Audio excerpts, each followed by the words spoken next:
Shop truck. We're going to talk about the shop truck this morning. 1987 Chevrolet V20. So 3/4 ton four-wheel drive. Originally a small block 350 truck.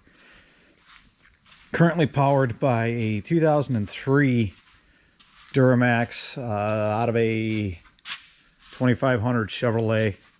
And we've got a clip later that we'll show here, the truck that we took it out of. Had 526,000 miles on it. We don't actually know how many miles are on this engine, but we're going to find out here shortly because we got to go into it. I had it together for a year and a half, and luckily enough, it's been pretty much flawless since we got it together. It was a heck of a fight to do the first one. Not going to lie about that. And there's things we're going to tweak and change on it, but there she is. We got it to fit with the factory intake. That was the biggest height challenge, to get it under a factory hood. It'd be a lot easier with a 2-inch cowl. Wired it ourselves. Again, we weren't gonna do somebody else's harness, anything like that. Got it in there with all the original charge pipes. I believe the driver's side, we had to trim this one a little bit. We're going to go for a ride here this morning. We got to head to the machine shop.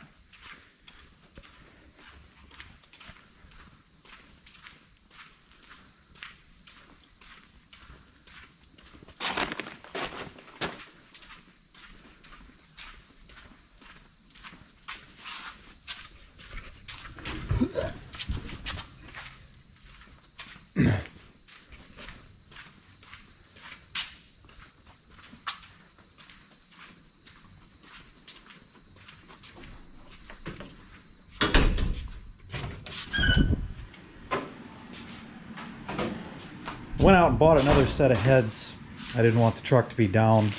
It's just starting to pressurize when you really get after it hard, so we're on top of it. Interesting point of note, we've got cavitation, which is caused by an implosion action from just natural diesel engine combustion. You get cavitation when you don't run a properly treated antifreeze. One of the heads that I have experienced cavitation down in this seat, and as we can see, this one here looks pretty good. So we're going to run that to the machine shop, have them get going on it, because we're going to be into this engine right quick, fast, in a hurry here.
Used the LB7 cooling stack. That's an LB7 radiator, LB7 charge air cool, all of it. Fitted it to the original radiator support.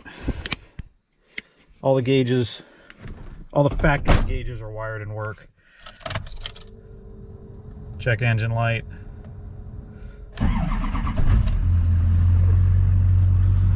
We're plumbed.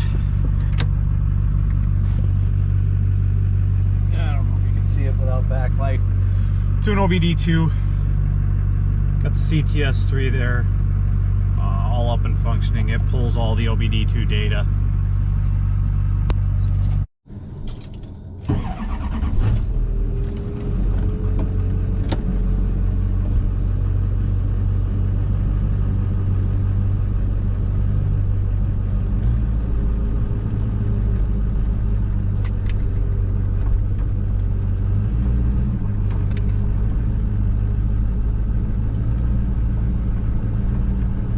go over how we did the transfer case, because we did that a little bit differently, I think, than most people do it.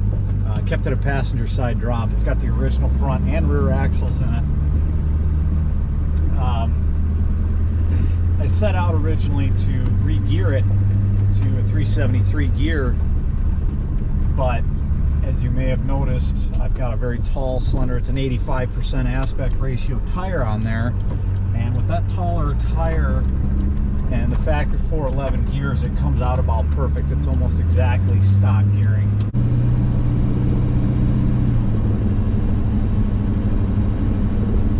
And here we are back to the Ford. Now, some of the more valuable lessons I've learned in life came from growing up on a dairy farm. And what does that lesson have to do with a truck? Well, a lot of people say to me, "Oh, you drive it in the winter. You know, this is Christmas in Wisconsin. The roads are painted white with salt." Well, we work with this truck, and you can't park all of them. So we do drive it. Now, what does that have to do with growing up on a dairy farm in Wisconsin? Well, I tell people, you wash the milk house every day, and you never think nothing of it. And that's stainless steel and concrete.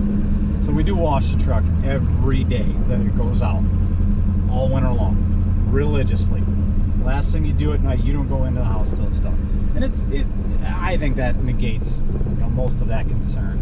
Well, is it going to last forever? No, but we'll have to stay on top of it.